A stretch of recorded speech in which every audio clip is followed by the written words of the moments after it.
with Paul Krugman's latest for the New York Times entitled, "It's Morning in Joe Biden's America."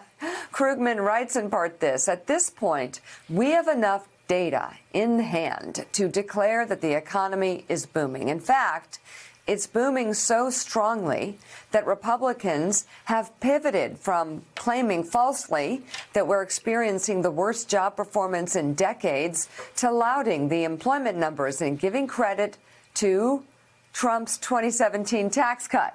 The economy is running hotter than it did during the Morning in America boom that gave Ronald Reagan a landslide victory in the 1984 presidential election. We've gained 3 million jobs since Biden took office, or 600,000 jobs a month. This compares with gains of 340,000 a month in the year leading up to the 1984 election. So, yes, we are having another morning in America. And Biden deserves more credit for his good morning than Reagan ever did for his." Wow. Not a surprising conclusion. John Meacham, though, whenever I hear the term morning in America, the phrase, I always think back not to the landslide victory where Reagan won 49 states, but the year before.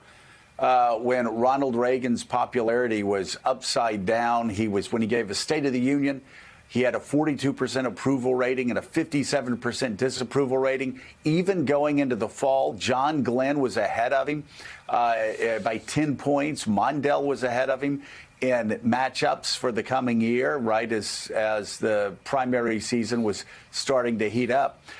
So much can change in a year, but right now, the economy does seem to be going in the right direction for Joe Biden.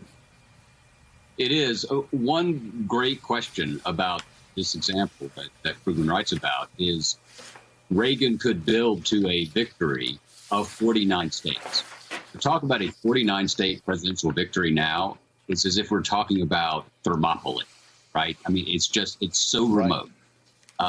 It's genuinely mathematically impossible.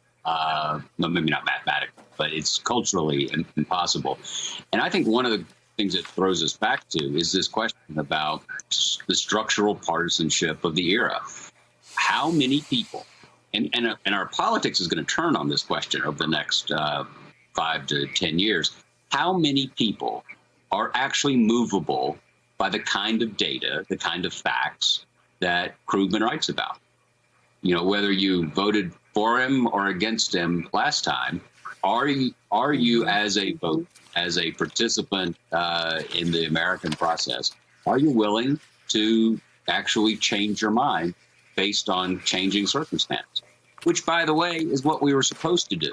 It was one of the insights of the founding, was that reason would have a chance against passion. So I don't know what that number is. I don't know if it's 5 million. I don't know if it's 10 million of the 74 million people who voted for the 45th president. But it's a really interesting question. How many folks will actually be moved by fact?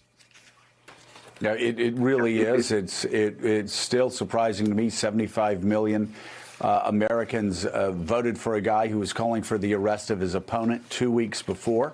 But there were so many other things that Donald Trump did as president that people would have run away from in any previous time. But Adrian, it does seem, John's right, the political world that we live in now is radically different than the political world, at least, that I've grown up in. Ronald Reagan elected twice by landslides. George H.W. Bush elected by a landslide. Then the same people that elected Reagan twice elected Bill Clinton twice. Those Reagan Democrats came home and helped elect Bill Clinton twice, then helped elect George W. Bush twice, then helped elect Barack Obama twice. And by the way, Barack Obama wasn't he didn't win in a squeaker. I think he's the first Democrat to win with over a majority of votes 2 times since FDR. I mean, the guy was rolling up tallies of 53%. I mean, there were massive shifts. These last 2 elections, though, people have seemed to have their political feet stuck in cement. Not a lot of crossover voters.